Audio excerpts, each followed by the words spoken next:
Good morning everyone. How are you today? Oke, hari ini kita akan masuk ke materi bab 2 mengenai ketentuan Undang-Undang Dasar Negara Republik Indonesia tahun 1945 dalam kehidupan berbangsa dan bernegara. 3 poin yang akan kita bahas untuk hari ini. Yang pertama, wilayah NKRI atau Negara Kesatuan Republik Indonesia, dan yang kedua, macam-macam wilayah negara, dan yang ketiga, unsur-unsur terbentuknya suatu negara. Yang pertama, pengertian wilayah NKRI. Pada pasal 25A Undang-Undang Dasar 1945 dijelaskan bahwa NKRI merupakan sebuah negara kepulauan yang berciri Nusantara dengan wilayah dan batas-batas dan hak-haknya ditetapkan oleh undang-undang. Secara umum, wilayah NKRI diartikan sebagai salah satu unsur negara atau merupakan unsur mutlak suatu negara yang merupakan satu kesatuan wilayah daratan, lautan, maupun ruang udara. Yang kedua, macam-macam wilayah negara. Macam-macam wilayah negara terbagi atas 3. Yang pertama, wilayah daratan, lautan, serta wilayah udara. Wilayah daratan merupakan penentuan batas-batas wilayah daratan pada umumnya berbentuk perjanjian. Yang kedua, dalam wilayah lautan terbagi atas 3. Yang pertama, batas laut teritorial. Yang kedua, batas zona bersebelahan. Dan yang ketiga, batas zona ekonomi eksklusif. Dan yang ketiga, wilayah negara yang bagian atau wilayah negara udara. Wilayah negara di udara terbagi atas 2. Yang pertama, teori udara bebas dan teori negara berdaulat di udara. Di sini juga dijelaskan letak wilayah Negara Kesatuan Republik Indonesia.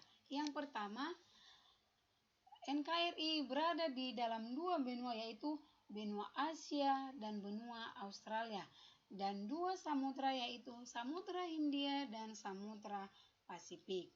Yang ketiga, letak wilayah NKRI berbatasan dengan beberapa negara.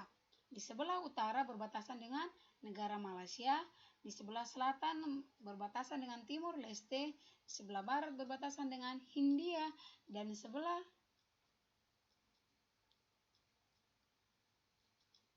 timur berbatasan dengan Papua Nugini.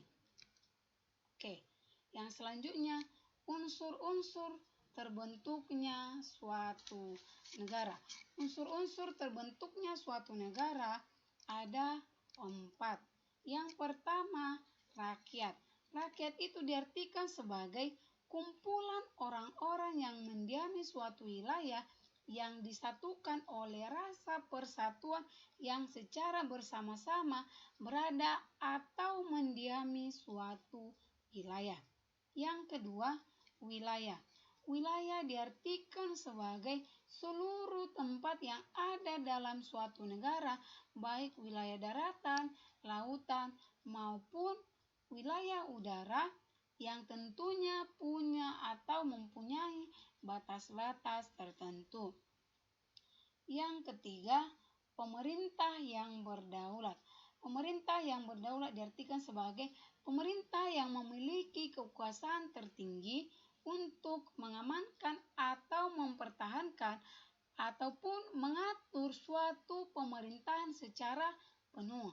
Jadi, pemerintah memiliki kekuasaan dalam pemerintahan secara penuh atau menyeluruh dalam mengatur suatu negara. Yang selanjutnya, pengakuan dari negara lain. Pengakuan dari negara lain merupakan harus ada pengakuan dari negara yang lain terhadap negara kita sendiri, supaya negara kita sendiri bisa melakukan kerjasama atau hubungan internasional dengan negara lain. Pengakuan dari negara lain terbagi atas 2. Yang pertama, pengakuan secara de facto. Pengakuan secara de facto diartikan sebagai pengakuan dari negara lain secara fakta. Dan yang kedua, pengakuan secara de jure. Pengakuan secara de jure itu artinya pengakuan dari negara lain dengan menggunakan hukum internasional.